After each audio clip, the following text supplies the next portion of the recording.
welcome to our returning It's episode. extreme. Welcome to our return episode of the Dirty Pelican podcast. I'm Nick Adams. I am the co-host, twin host, brother host, sister host, stepsister stuck in a dryer host, Devin Cardwell. We do look like twins. Coming back, bro. We are back. We do look just like twins. Well, if you want to look into it. Well, stepsister stuck in a dryer. Well, I know that. That's why I came to your house earlier and found you there. But we're back after a long time away, obviously. And there's actually news that just broke today, but we have a few things we're going to talk about. We're going to talk about the NBA bubble on right now during quarantine. And you want to introduce him too? Yeah, that's my Achilles heel, Beck.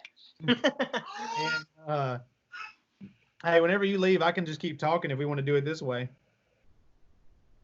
Yeah, I mean, I had to put the milk back in his fucking throat, asshole. His throat or his asshole? I don't know if that's acceptable. So, yeah, we're going to talk about the NBA bubble. We want to talk about news that just broke on Bleacher Report about the NFL getting a thumbs up on the season and like some cap space changes and then all that good shit. We got some UFC stuff to talk about. Yeah, last time we were here, well, not here, we were together. Last time there were sports, and now we're finally getting them back. So that might be the biggest thing. Is like during the whole time we were gone, we lost sports completely, and just now got them back. It's absolutely no fun. Yeah, it's so the Lakers had their first scrimmage game last night against the Dallas Mavericks. And to anybody out there who said that they look like shit, you probably know nothing about basketball. But yeah, the rest of the team does look like shit. LeBron looked good. AD looked good. Everybody else looked like shit. But yeah, like I said last night to you, the deep bench is the only thing that worried me about them. They don't worry me because I know they won't play. Right.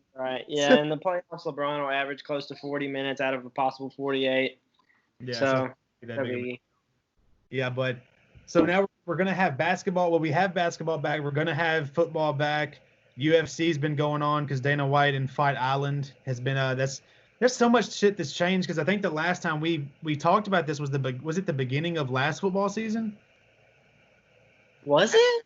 I think because we had talked about covering our draft league, our fantasy league, and we never did because I think we did the draft and everything. So I think it's been almost a year.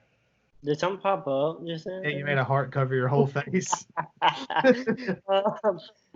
new to Skype, everybody. No, but if that's the case, well, guys, that's cute. Yeah. To fill you in on the fantasy, if anybody's waited around wondering what happened, I'm sure they are. Champion again. We've done 3 fantasy years. I was the champion, runner-up, and then I just beat the guy who beat me last year. So, and we're getting ready for our fantasy draft again. So I guess since we're getting ready to fantasy draft again, the podcast should be ending soon, right? Yeah. Yeah. If we're going to do tradition, we're going to have about 3 episodes that's going to end right before September again, and then we'll be back next year. So if any of y'all are diehard fans, maybe. I'm sorry that this is such an inconsistent thing that you have to deal with. Well, we waited just I think a little shy of a year this time around probably not since the last, maybe, I don't know. It's been a while. It's been a while since I've seen. We've both been practicing and singing, you can tell. Yeah, 100%, yeah. So we're going to dive off in here. I mean, I guess your favorite sport can start. Huh? We can start with your favorite sport, soccer. You want to cover that? Oh, yeah. Cristiano Ronaldo. Cristiano, but whatever. I don't know shit about it. Well, let's start with, since it's the one sport going on. Well, let's just do the breaking news first when it comes to the NFL.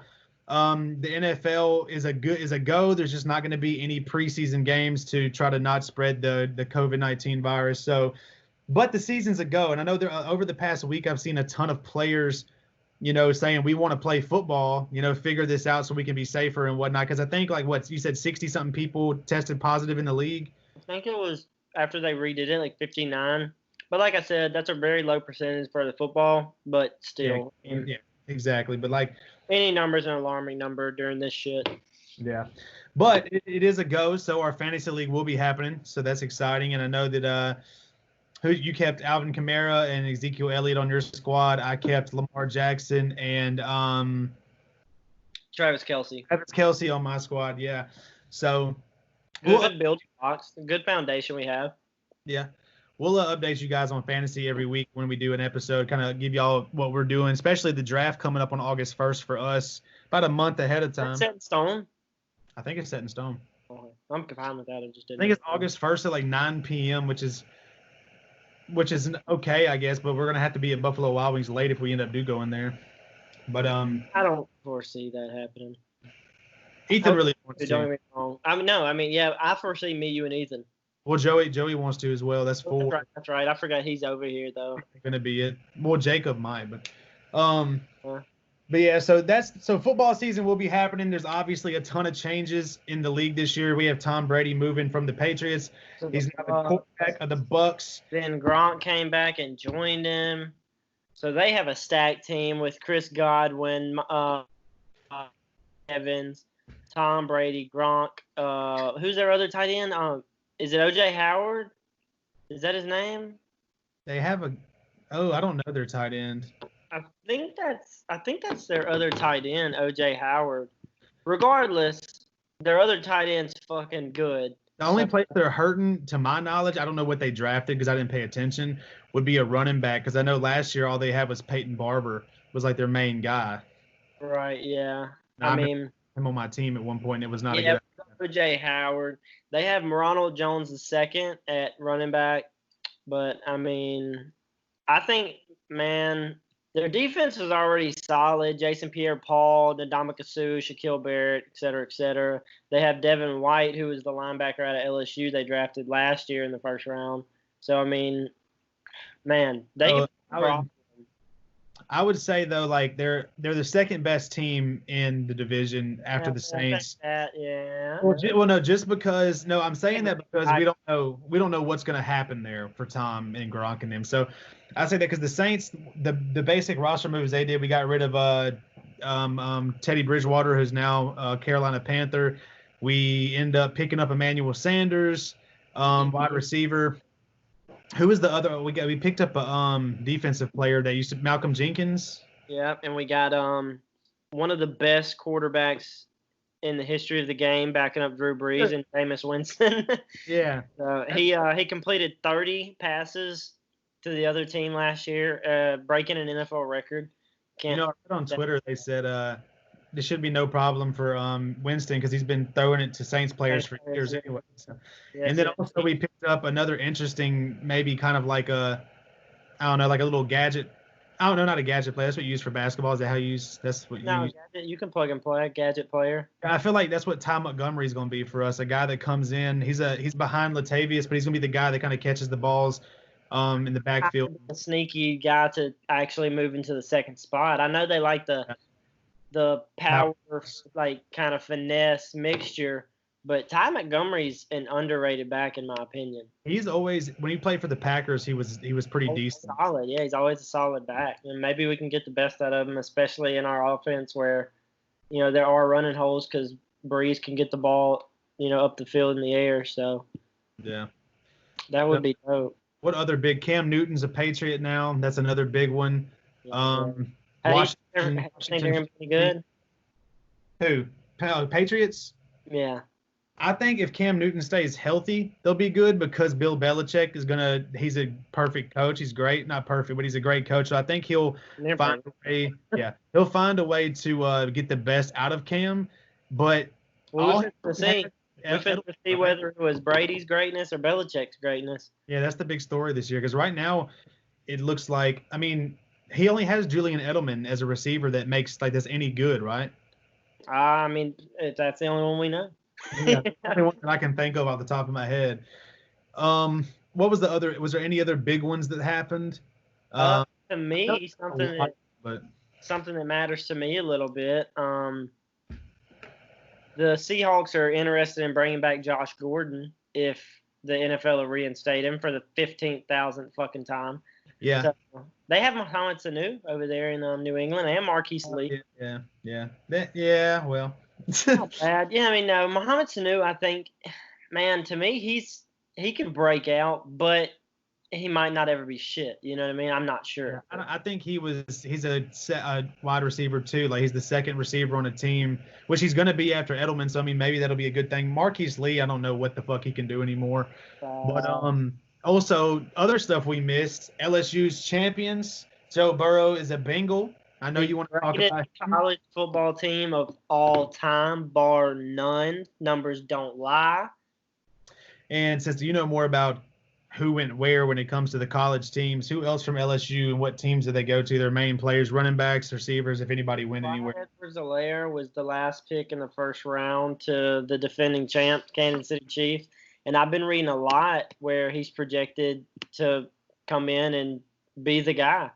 Yeah. So that would be awesome for him. He's a very gritty, gutsy back, little guy, but I mean, one of the better backs in the league. I mean, in the draft, not in the league. Good God. And, maybe, but Justin Jefferson, their wide receiver, he went to the Vikings.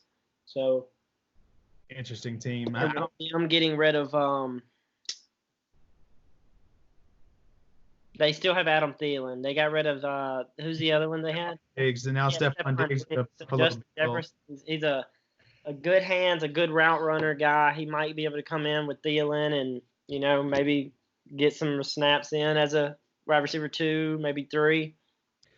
I'm actually excited to see what Diggs can do on the Bills with their young quarterback. Like that's Josh Allen. Yeah, I think, man, that guy's got a cannon, bro. He does that. He was great last year for fantasy. I mean, I think with an actual weapon, because I think his main weapon was like Cole Beasley and guys like that. Like Diggs is a clear-cut number 1 guy. Yeah, they didn't have anybody like that, so now they do. And Todd Gurley to the Falcons. That's also big for our division. Could be because it might be Todd Gurley from 2 years ago. It might be Todd Gurley from last year. There's really no telling. Yeah, and I think because they did have Devontae Freeman and Tevin Coleman. Or Tevin Coleman went to the 49ers last year. Which I think – is he still there? I think he left there too, right? I'm not sure. I think the 49ers are having a damn, running back breakup thing because Raheem Mostert, or however you say, he was bitching about it. And they still got Jerick McKinnon. I'm trying to look right now and see, but I know they had a lot of fucking good running backs, and I'm not sure how many came back or not. Yeah, they had 3. They had Tevin Coleman, Raheem Mostert, whatever, and then I think they also had Jerick McKinnon, but McKinnon got injured. Breida too. Who? Matt Breida or whatever it was. Oh, yeah. I remember him too. So I mean, yeah, they had a lot of running backs. Yeah, I'm looking, and if this is updated, they still have Tevin Coleman at running back, and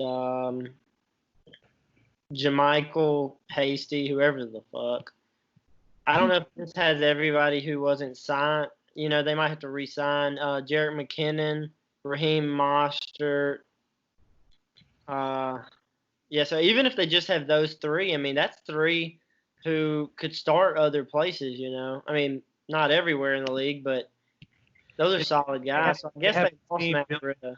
They have a team built of backup running backs for the most part. Like guys that have been backups their whole career.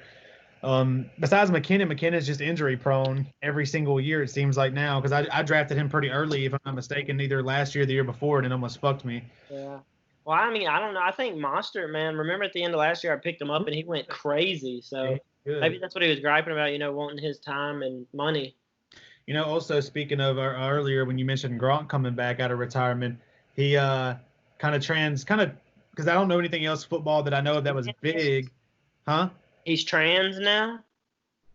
No, I mean like trans, like I meant to say a word that would mean I'm getting to another topic, but I forgot. I said he was kind of trans. I got you. I can't think of any other big trades or pickups that happened off the top of my head, but Gronk, on a side note, he is getting his first ever WWE action figure. Wow. What do you have? One impromptu match? One impromptu match with one title run, and his action figure comes with the belt. How did he lose the championship? I missed that. I think he was practicing he was maybe throwing a football in his yard, and R-Truth rolled him up. Okay. I missed that episode. Yeah. Something. I noticed that he didn't have it anymore, but I didn't. I cared so little about that stupid storyline that I just didn't think nothing of it. It's because he signed the contract to go back to NFL, and they were like, "Oh shit, we got to get the belt off of him because he's not working here anymore." So, but they're gonna make sure they get their money out of him by doing the action figures. So, Right. yeah, WWE wise, not a lot to talk about. To be honest, Rey Mysterio's eyeball got popped out of his socket. Yeah. WWE's really been a joke lately. You still have some of the guys who are Randy Orton's carrying the company right now. AJ Styles is Intercontinental Champion. You know, you still have some of the top guys doing things, but overall, it's a joke. Feeds that is one sport more than the rest of them that needs that audience there. I mean, it's just a different type thing. Like if you don't, even things that should be big aren't big because we don't get the reactions that tell us that they're big. Yeah, and even the heat of it, even like if the fans hate it so much, things change in WWE. Mm-hmm. You know, sometimes the fans hate something so much, and it's like, oh well, we can't go that route. They're going whatever route they want because ain't nobody there to tell them it sucks. Yeah, they have the social media reactions, and it's not changing a damn thing with where they're going. I know that AEW is consistently on a weekly basis beating NXT. I was reading today that they absolutely destroyed them this week. Did this one? Did you see the interesting video? Adam Cole was on Pat McVeigh show, or McVie show, whatever it is. Hey, if I'm not mistaken, I'm gonna check it out. I think he's a former NFL punter. Well, he was on that show, and Pat said something to him about being small, like being a small wrestler. Anyway. And he said something about Adam Cole being small, and I don't think it's a storyline because it used cuss words, and they don't use these kind of cuss words. But he said something about Adam Cole being small, and he laughed and said, "Oh shit, you're gonna say something about me being small?" He stood up and he shoved the microphone on the ground, walked up to Pat McVeigh and said, "I leave my fucking house to come do your fucking show, and you're gonna disrespect me." He said, "Fuck you," and put his hand in his face like 3 times. Some guy tried to walk up to Adam Cole and calm him down, and he shoved that dude and said, "Do not fucking touch me." Then he said, "Fuck you" 3 more times and left. And then Pat McVeigh was like, he said, "No, fuck you." Then he was like, "What the fuck is wrong with that guy?" Yeah. Like, it was like real. I don't think WWE would like stage something with "fuck" in it 70 times. They don't ever say that word. Even in the Attitude Era, that word was not something they used. Even though they had people fucking on camera, they wouldn't say it. Yeah, they never said fuck. We had titties hanging out and everything, and we never heard of cuss word. Yeah, we just had Stone Cold do the middle finger. Yeah, everything that signifies fucking, but we're not gonna say it. Yeah, we're gonna have Mae Young give birth to a hand, Mark Henry's baby, which is a white hand. Not to mention the times that Mae Young's got her fucking ass kicked, making it look like beating the shit out of old women's okay. Yeah. But if you say fuck, you're fired. Yeah. You're out of here. But yeah, so that was basically. I mean, as for wrestling, besides that, Extreme Rules was the other day. We've had a Raw since then. SmackDown actually tonight. I will go the Bray Wyatt thing. He's also one of the people holding that torch right now. He's one of the best things going on. That one wasn't his best cinematic match, but did it serve its purpose 100%. Yeah. Extreme Rules really something as terrible as it looked like it was going to be wasn't that bad. It wasn't horrible. The actual ring, like the matches that happened in the ring were good. It was just held back by dumb stipulations. Like the eye for an eye match was a great match, but it was held back because of the stupidity at the end. But going back to that Bray Wyatt match, something I thought was very interesting was Alexa Bliss being Sister Abigail in that situation, and hear me out. I said this on the podcast with Luke the other day. It seems like, or maybe this is just me thinking too much into it, but maybe Sister Abigail isn't one person. Maybe Sister Abigail represents whatever the person Bray's going against, like deepest thoughts, like the things that bother them the most, whatever it might be, something like that. Things that matter to him, because like it showed the reference to the flashbacks of him and Alexa and her saying, "You've always wanted to be with me," and stuff like that. So maybe, like you said, it could be everybody's Achilles heel. What's holding that person back? And because we know Alexa Bliss that's not her full-time gig. Like, she's never going to do that again, I imagine. So that's what it made me think that it had to be something else, because that's the internet was saying, like, even WWE shared Sister Abigail. Is that you, Alexa Bliss? Like, they're saying that was Sister Abigail in a sense. So it feels like maybe that's what they're trying to do, or maybe that'd be a cool direction for them to go. But I know tonight on SmackDown, actually in about 38 minutes, we have a huge match: Sheamus versus Jeff Hardy in a bar fight. A straight up bar fight. They're gonna be. It wasn't gonna relapse before this storyline. He damn sure is now. It is supposed to. I'm guessing a cinematic style matchup, probably the main event of SmackDown in a bar. Jeff Hardy will probably hit a swanton off of the bar, just something, I don't know, but I imagine. I imagine Jeff gets the win here, and they call this whole thing over with. Like, you think it'll stop on a SmackDown? You think it'll just end at a SmackDown? It should have happened at Extreme Rules, because the match makes sense for that pay-per-view. It could have ended there. The move to SmackDown is the only thing that could drag it out, because originally I thought they were going to pull a swerve where Sheamus was being an asshole to Jeff, but when all this started, it was because somebody with red hair ran over Elias, and there was rumors that that could be Sami Zayn. Right. So I was thinking, well, maybe they're going to drag it out some, but I don't know. It's getting such bad backlash on the internet that, like, people hate the storyline. They think it's terrible. So they're I imagine they might try to end it unless they do. I think tonight's going to be the deciding situation. Either it ends or something else happens to where it continues that adds somebody else into the mix or something, because I think that Jeff, leading towards SummerSlam or something, could maybe go against AJ Styles, because I heard rumors about that too. Jeff and AJ maybe going towards for the Intercontinental belt around that time at SummerSlam.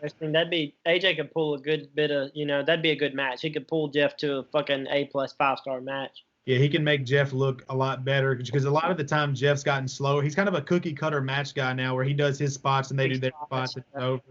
And AJ could definitely pull something different out of him. But moving on from, because I think that's the only thing that I know this big tonight on SmackDown that's been shared. But moving on from fake combat sports to real combat sports.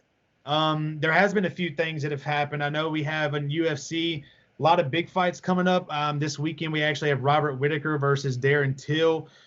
We also have two other fights that I don't remember the actual fight card for. So let me see what that is. Well, you can even do the throwbacks. Moments we missed. The Cody Garbrandt buzzer beater knockout. One of the best knockouts I've personally ever seen. Yeah, here we go real quick. We have Robert Whittaker versus Darren Till. We have Mauricio Shogun Hua versus Antonio Nogueira. Either way, Antonio Nogueira. And we have to change Alexander Gustafsson's moving from light heavyweight to heavyweight to face Fabricio Verdum as well. So for a fight night, we're like a title match away from having a pay-per-view style card here. So it's gonna be super sick. And then we have coming up Stipe Miocic's going against Daniel Cormier, number 3. They've each won one, so it's going to be the final fight between them for the heavyweight title. And I think regardless of how the fight ends, Daniel Cormier is going to be doing his retirement after that. I think that's what he announced. And then what other big things have happened? We had Joseph Benavidez lose to – forgot his name too. Some of these UFC guys' names are so complicated. We had Allison Nunes solidify herself as probably the greatest woman fighter of all time. Amanda Nunes. Amanda. What did I say? Allison? Amanda. My bad. That's right. Amanda. Yeah. I even know that. And I don't know why I said it wrong. But Henry Cejudo retired as a double champ after beating Dominic Cruz, which is a legend in that weight class he's in. And he ends up vacating both belts, which now both have new champions. Joseph Benavidez stopped in the first round against Figueiredo. I don't know how to say his name. That's close enough. That's what I was thinking. And then the other big fight that happened, 2 big fights, 3 actually, that happened at the UFC 251. We had Peter Yan take the bantamweight title, which was also Henry Cejudo's, over Jose Aldo. And we also had Alexander Volkanovski beat Max Holloway, which was a complete bullshit judge decision. Max Holloway, in everybody's book, won that belt back.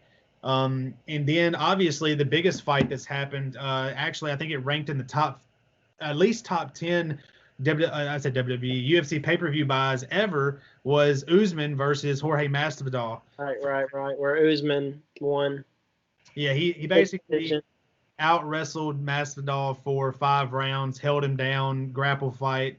Not a lot of punching and shit went on in that fight. Actually, UFC 251 fight-wise was kind of disappointing for the 3 main events for how they went, besides Aldo getting finished.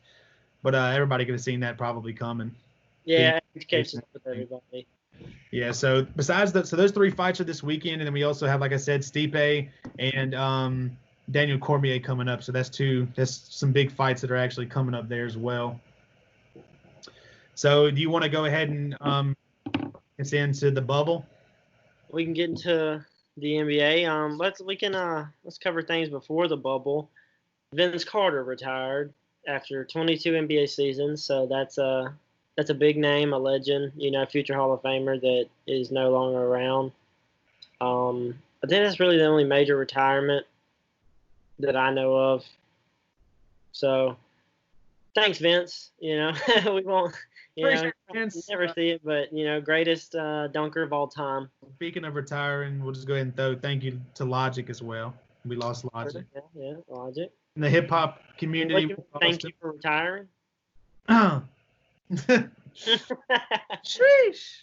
I think the biggest news, you can continue with Inside the Bubble, but before the bubble, before we started playing these scrimmages, we got the re-signing of, not the re-signing, but back on the team in general, J.R. Swish Smith.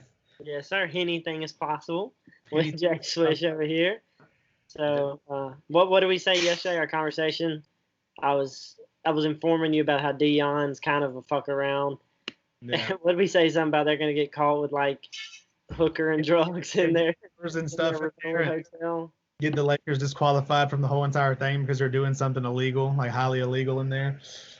Yeah, breaking news: Kyle Kuzma's girlfriend, Winnie Harlow. You know that model that has like she's African American, I think, black. Anyways, with the splotches. I don't know what you call that. But anyway, that's Kyle Kuzma's girlfriend. She rented a plane, flew it over the resort to wish him happy birthday. So that's cool. That's cool. Rich people shouldn't, A lot of people are shitting on Kuzma for his performance in the scrimmage.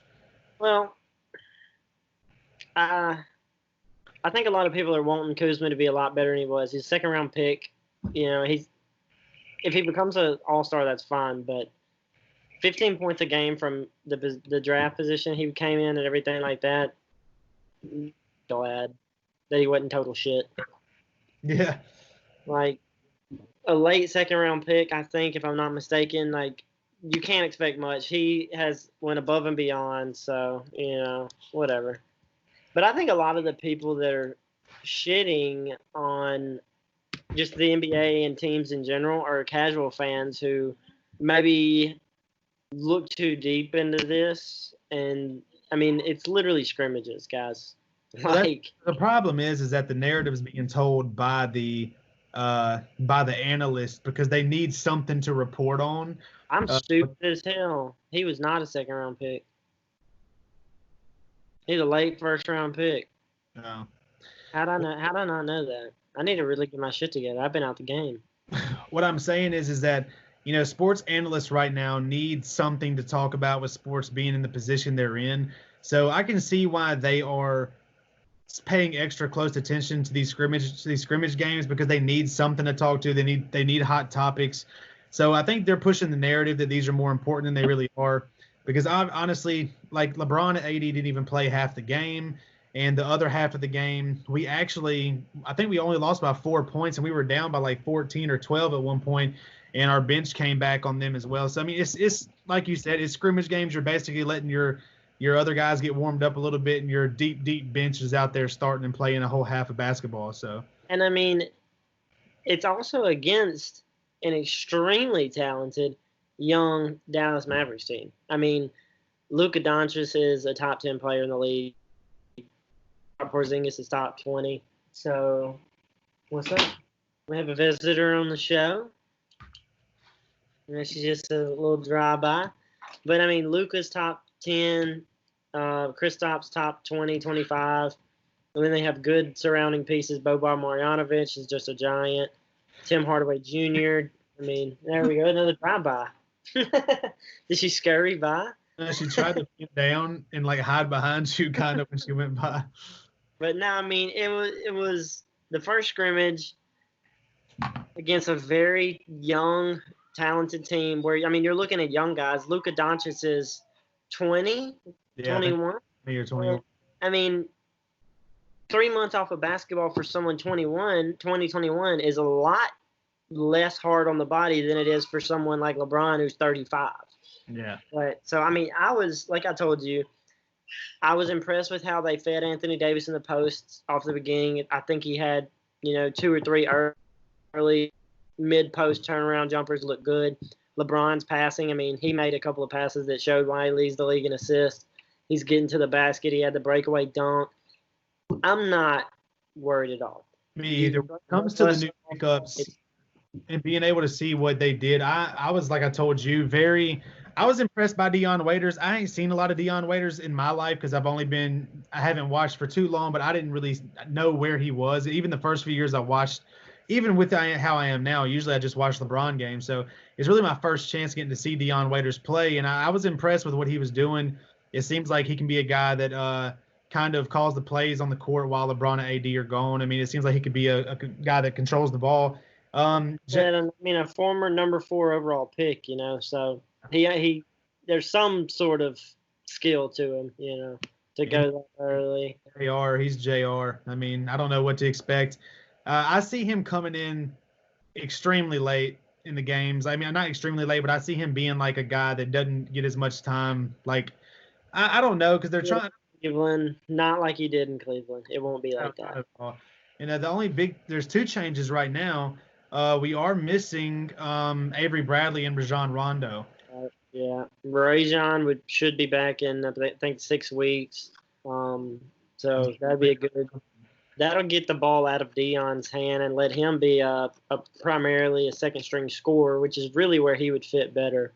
Deion, like I told you, he just gets buckets. Like, that's what he does, So if he can come off the bench, get 10, 12 points a game, I mean, that's awesome. Because off of our bench, I mean, Kuzma can get, 20 maybe, but that's it. I'm tired of watching LeBron James basketball games where as soon as he sits down, any kind of league we have is shot. Yeah, you are by 14 points. He sits down for 5 minutes and it's a tie ball game. Yeah, it's happened ever since I've started watching him, whether it was Cleveland, whether it was Lakers. It's happened the whole entire time, it seems like, for the most part, where as soon as he sits down, the other team goes on a run for at least 10 points and we have a ball game again. They don't continue the momentum that he brings. But in other bubble news, I know you didn't watch it. The Phoenix Suns looked awesome.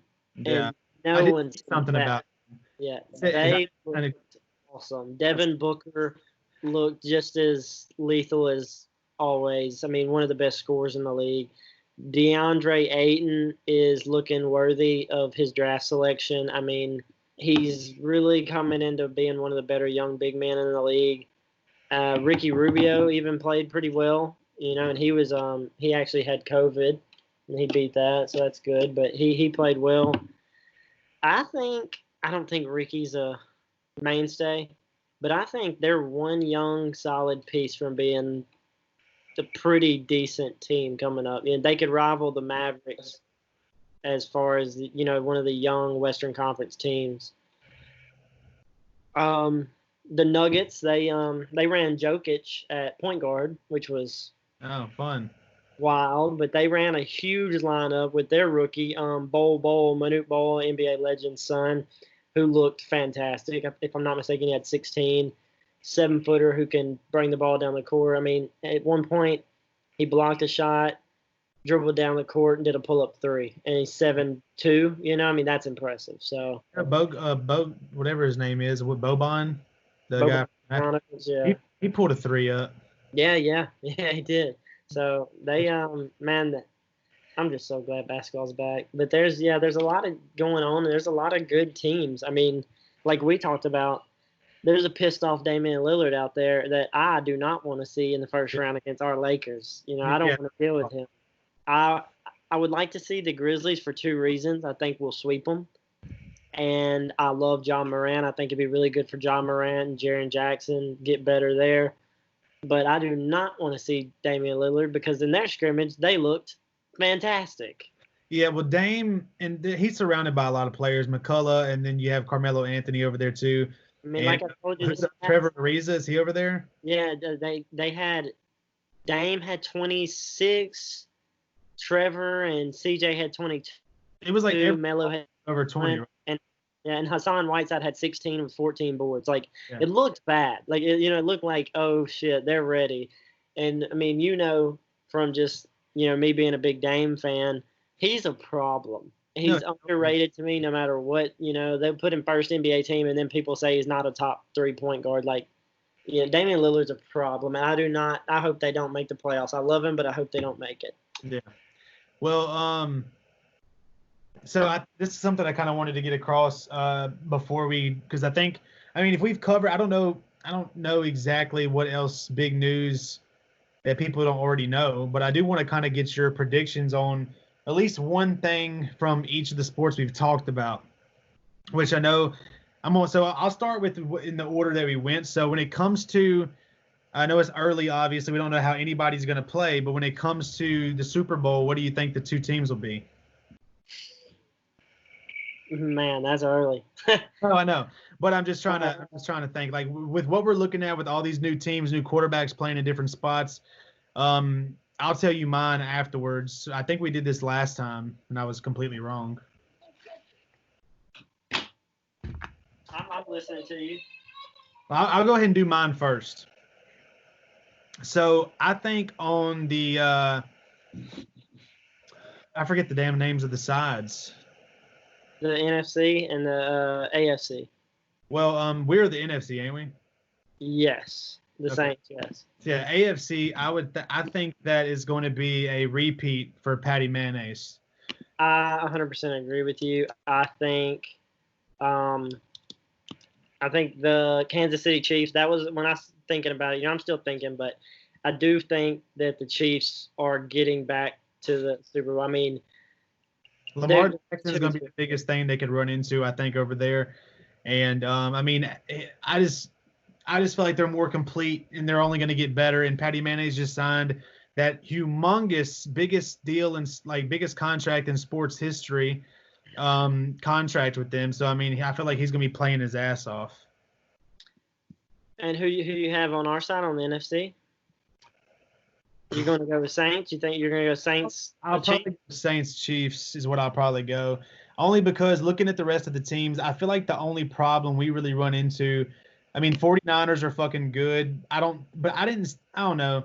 I didn't see a lot out of them. They're solid. The Rams, you never know if you're going to get a solid superstar team or scrubs, And I think that the only team that gives us a problem are Tom Brady, because it's Tom Brady. But I don't think in his first year there he goes to the Super Bowl.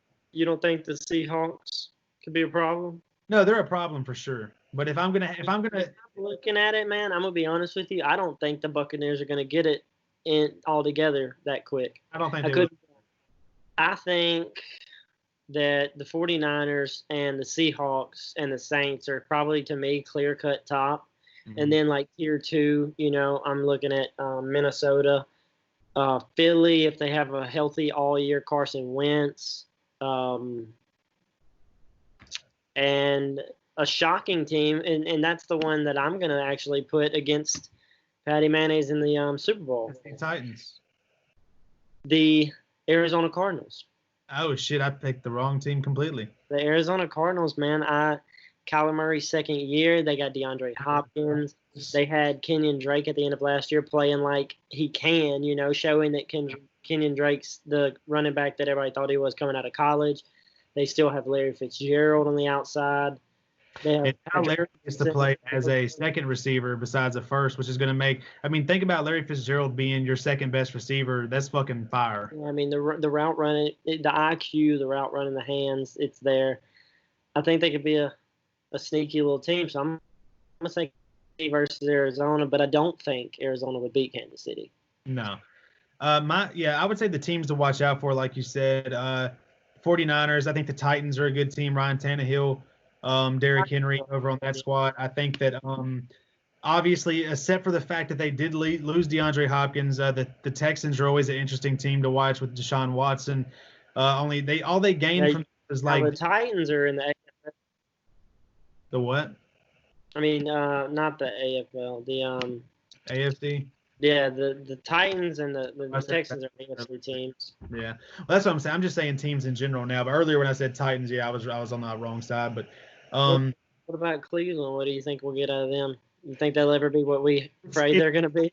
It's not what you get out of them; it's what you get out of Baker Mayfield.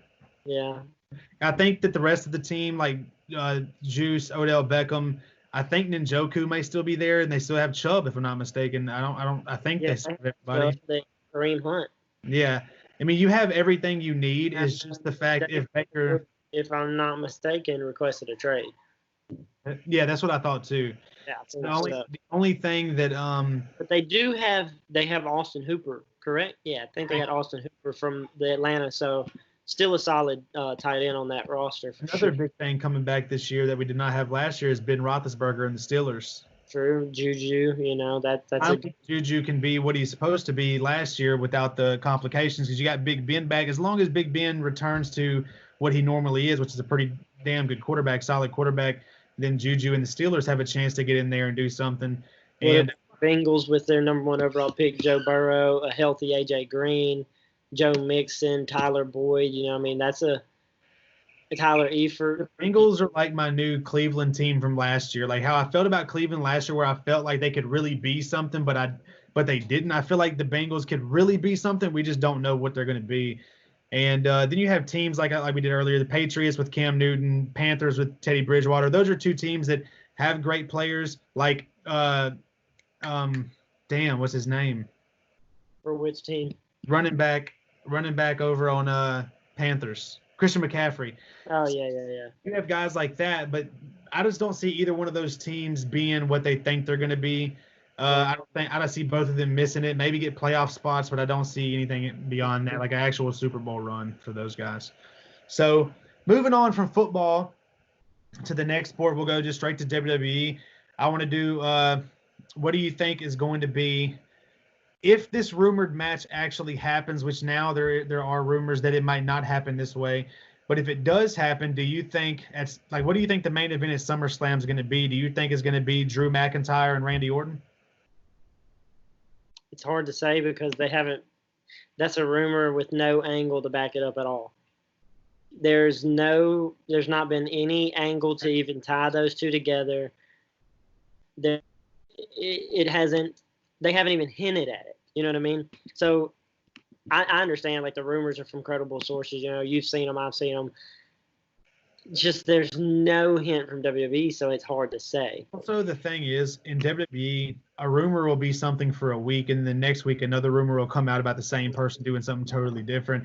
And that's kind of what I saw, because originally I seen Randy Orton going against Drew, beating Drew, and then Orton moving on to keep the belt all the way until the Rumble and lose it to Edge or beat Edge, and then the Drew McIntyre gets to win the belt back in front of the audience if there is one at the time for WrestleMania next year. Well, if Orton wins the belt, period, this year, this is how I'm gonna be.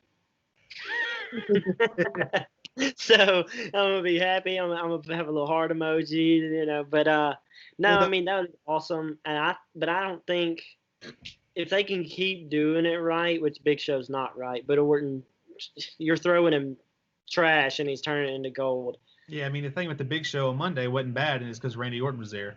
He's still making it gold. I think if you throw him the belt, then that Drew McIntyre beating Edge at WrestleMania for the belts makes zero sense to me. So the rumor that throws this rumor off is that now going towards SummerSlam, there is another rumor that now Drew McIntyre, since the match went over so well with Dolph Ziggler, there's something that could be drug out between them.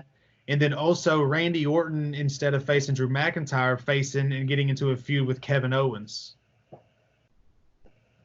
Well, it just doesn't, again, that would be fine, but he's in a legend killer again mode. And where does that You know what I mean? Basically, what they wanted to, I think what they're trying to get across is Kevin Owens coming in to stop him from being that guy or whatever it may be. But yeah, it's a hard thing to predict because WWE's in a weird position right now. So, Especially with Edge getting hurt. You know, I love the route they're going with the Legend Killer thing, but Randy's like I said, I mean, he's making it gold, but you're running out of stuff to get him to turn into gold. Eventually, you're gonna have nothing to hand him.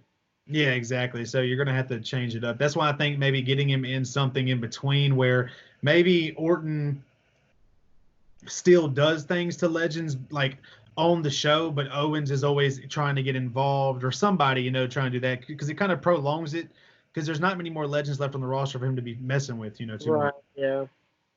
So moving on to UFC, I don't really care about the predictions for this weekend because those fights, Mauricio Shogun Hua and Nogueira, those are two very old guys. I'm really actually happy to see them fighting, but I don't really have predictions for that like Robert Whittaker and Darren Till. But I will say when it does come up, who do you think has the win when it comes to the third fight between Daniel Cormier and Stipe Miocic?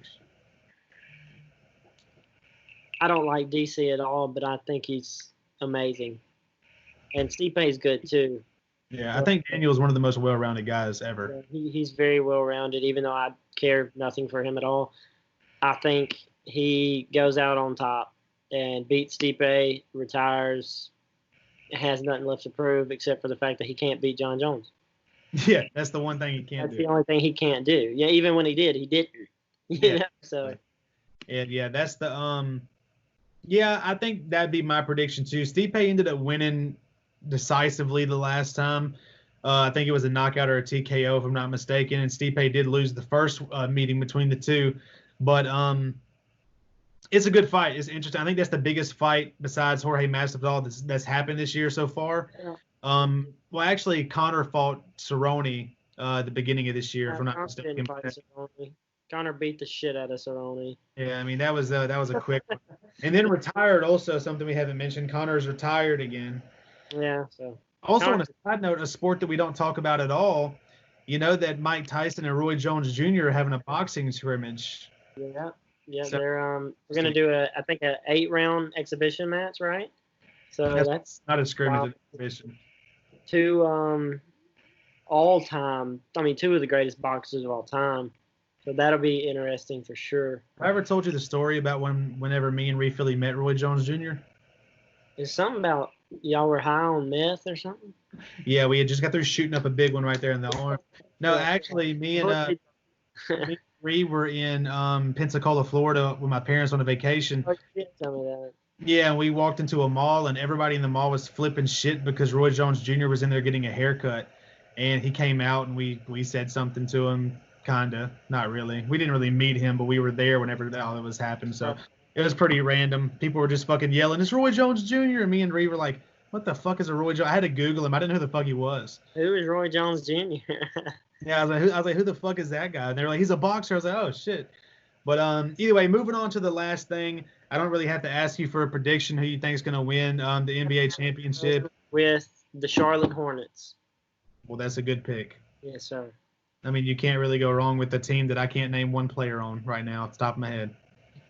Terry Rozier, the point guard, Devontae Graham, you know. Well, I know Terry Rozier, but I don't give a fuck about him. Graham, their best player now. No, they're not even in it. Yeah, I'm going Lakers. But if we're gonna do something that's just not obvious that we both say, and by not obvious, Clippers aren't. You can't say Clippers, can't say Bucks. I think a fully healthy Denver Nuggets team has a chance. I think the Denver Nuggets are very good. And I think the Mavericks could really sneak in and do some things. You know, I think Luka Doncic is that damn good. You know what I mean? He's that good. They're saying, Colin Cowherd said earlier today that Luka Doncic was looking better and scoring more than LeBron during his start. They like to say 20 years old, okay? He's 20 years old, right? Okay? Like, what the fuck? But well, then I'll ask you this instead of who you think's going to win, since everybody pretty much knows we're both going to pick the Lakers. What about league MVP? I think LeBron James, I don't know. if you're going by stats, which I think they should go by, it's Giannis. Oh shit! I thought. No, if you're going by stats, which they don't go by, because for some stupid reason they like. Because LeBron would have been the fucking MVP for like 70 times in a row. They would have. And they don't do that because I was hearing somebody the other day and was like, "Oh, I think it has to be LeBron. He's the most important to that team.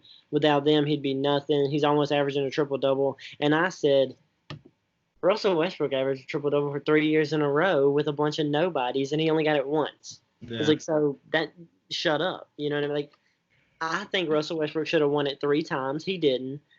So if you're going by stats, Giannis, I hope LeBron gets it, but I really don't know. Giannis got it last year, right? Yeah, and because of voter fatigue, which is like they don't like voting people in over and over again, he may not get it. That's the only chance I think LeBron has of getting it. Yeah. But honestly, if you take Giannis off of the Bucks and LeBron off of the Lakers, they both suck. Because then you have Anthony Davis carrying them and Eric Bledsoe and Chris Middleton carrying the Bucks. But they did say when I watched I'm only basing this off of the fact that I watched The Herd for the first time in forever today, just a little bit. But Colin Cowherd also said that too. He said when it comes to the MVP race, LeBron obviously should have it. He said because if you take those two players off the team, do they both suck a lot worse? Yes, but the Bucks have a way better team than the Lakers do without those players on the team. The Bucks are still a playoff team without Giannis. They're not a 66 wins or however many they had. They're not that. But without Giannis, with Eric Bledsoe, Chris Middleton, Brook Lopez, they're still they're in the Eastern Conference. They're still a 40-win team, 45. And you don't have to have a winning record in the Eastern Conference. They're still a 500 team. So, and the Lakers are not. Even with Anthony Davis, they're not. So, yeah, I don't know. But like I said, they change the way they vote every fucking year. Sometimes it's because Russell Westbrook had a triple-double and stats matter. And then the next year, he did it again. Well, that's boring. Yeah, exactly. So you know what I mean? I don't know. I think Russell should be a 3-time MVP, but he's not. So. Well, wrapping up, we're at 53 minutes right now. Wrapping up, what else do you have? What else do you have to say on any kind of anything that we haven't covered that you can think of at all right now in the world of sports? Or anything, right? Yeah, pretty much. We had to jump right back into the sports first. Really, I'm not sure. You know what? Let's jump out of the sports for a second. Completely, actually. Sports are wrapped up. That's a wrap-up noise. The world's crazy. So 2020 is the craziest year I've ever been alive. Yeah, no, for sure. It's the craziest year ever. So rest in peace to all the people who passed away from the virus, all the people, the police brutality stuff, the, riots that claim lives, things like that, stuff that's still going on, like that block in Portland, I think it's in Portland, that they literally, people have commandeered, a whole block of the city and they're shooting anybody who tries to get in. It's just wild. Black Lives Matter, people. Yeah, rest in peace. George Floyd, Ahmaud Arbery. Breonna Taylor. When they say Black Lives Matter, it doesn't mean only Black Lives Matter. White people, stop being stupid, stop being selfish. What all that means, and for anybody who doesn't understand it, because a lot of people still don't, the reason all lives matter cannot be a thing is because all lives can't matter until Black lives do matter. That's the whole art. That's what it is. If a certain life doesn't matter to you, then all life doesn't matter. Exactly. That's what everybody's trying to get across. If you will hand $1 to a white person, but you won't hand it to an Indian or black person or Asian or whatever, then they don't matter, as much as the white person. So therefore, that's where the problem is. You know what I'm not saying hand out money, but you know what I mean. But the world's a victim of miscommunication. It's also a victim of, just mass control. Media is crazy right now on everything. Everything, and people believes that the virus is real. The other half believes it's a sham.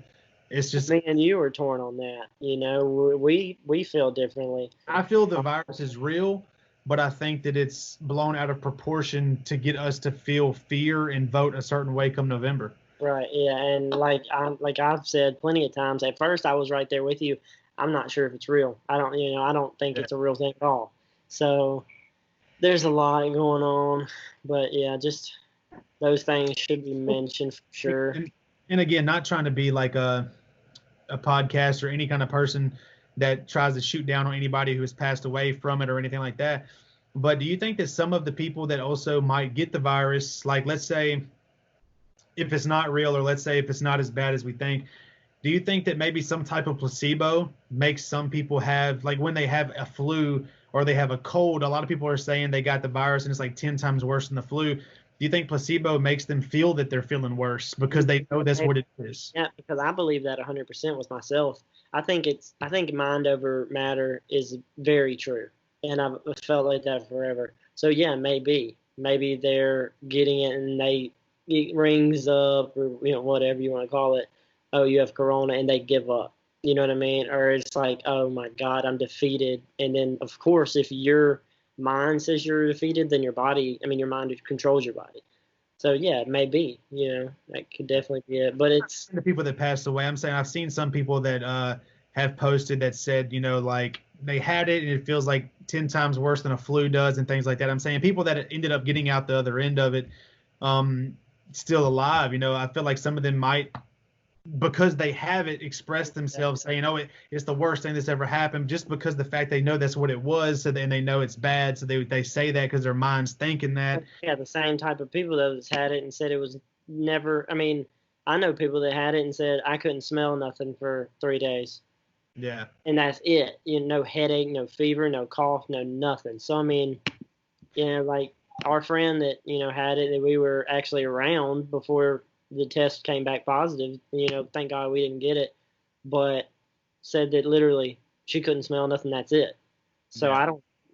I don't know. The funny thing is, usually me myself personally, around 3 to 4 times a year, I go through about 5 days where I can't smell or taste anything because my allergies are so bad. Right. So yeah, if you were a constant, I got to go to the doctor person, I 100% would bet money if you had bad allergies where you couldn't smell, went and it was like, hey, I need some allergy medicine, blah blah blah. They'd say, oh, that's corona. I think that.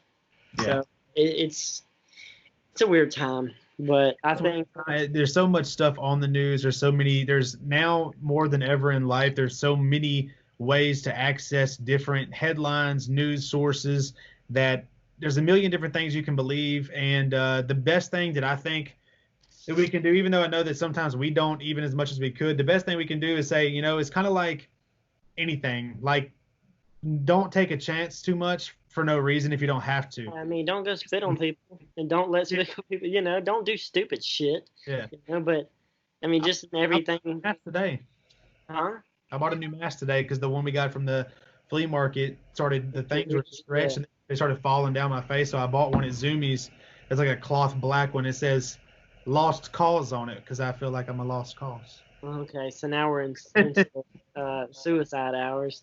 I would say if y'all haven't, this is on a different side note, but I will say, just to give myself a cheap plug here, as of the beginning of August, the first week of August, Adamite Music and Adamite will be dropping one song per week, every single week until further notice. It could be going on for years. I'm doing the Russ thing, which thank you to Devin for introducing me to Russ, because the way he talks about that time out. I pulled up Fortnite and it was talking about like a thing, like some people just basically today's world, and it was 2 black women, Russ, and 3 black males, and I was like, how did he look? I pulled up Fortnite and there's Russ's face, and I was like, what? I think I'm mistaken. I didn't look too close. I think Joe Budden was one of them, but yeah, didn't look too close. But yeah, anyway, carry on. Have you seen the fact that what they want is back in the billboards and stuff because the fact that it blew up on TikTok? Oh yeah, it's back on. Yeah, I've seen that. It's huge again. But no, yeah, the home studio I'm actually in, you can't see it from this perspective. When we started this? Huh? Was TikTok real when we started? Nuh-uh. I think it probably was there, but it probably wasn't like it wasn't this. Like it wasn't what it is now. Huh. But with that said, sorry for the hiatus, and hopefully we'll be here to stay. Yeah, I will, and I will just while we're talking about it, since Devin won't let me finish the fact that music's coming out. Ah, We'll plug that more when it actually drops. I'll probably yeah, it's just Adam Music. no, like, Song a week, every week for the rest of his life. the Available entire, on all streaming platforms, Spotify, Apple Music. If you can't afford it, baby girl, I will let you listen to it via Skype on our show. on top of that, since I'm the one editing, every single week when I have a new song, that might be our new intro bi-weekly. Who cares? That's what I'm doing. We're gonna have to start. We're gonna have to start every episode. Somebody's gonna have to sit through 3 minutes of that. No, fuck no, like a Don't clip, have interviews in this bitch. like 20 seconds. The fact we're still talking to each other 1 hour and 1 minute later, thinking anyone's gonna get this far is what's retarded. And if anybody does, hit us up and be like, "Look, I made it. I ran the marathon." I made it through this damn thing, but no, I was gonna say something else. And now I don't know what the fuck it was at all. So, Put up, hey. oh, the Black Matter. well, just real quick, last thing. Mostly my fault because of the hiatus. We were running through so many technical difficulties at the time that it was getting me really frustrated trying to actually figure it out. But I did find this little idea out with my friend Luke Cage the other day, and tried this out for the first time. So this is going to be how we do our podcast until we can figure out how to do it in person a little bit better.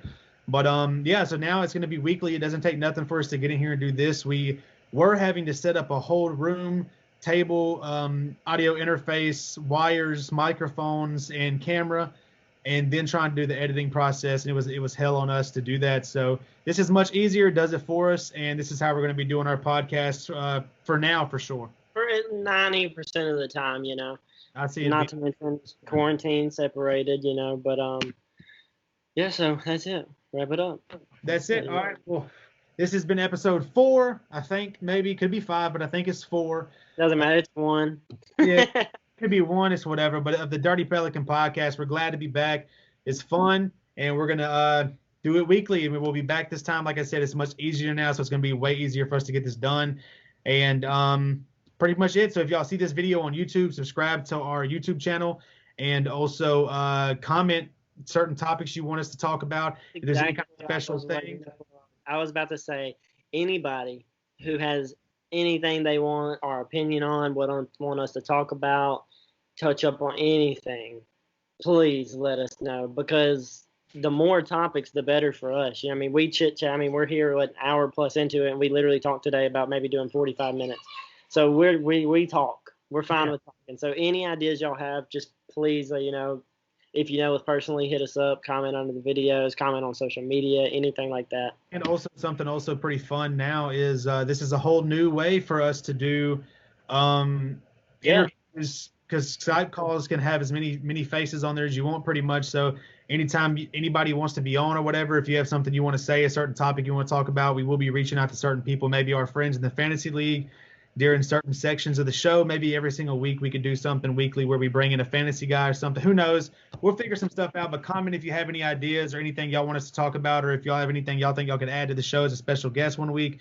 And just let us know. And until then, it's been the Dirty Pelican Podcast Return, episode 4.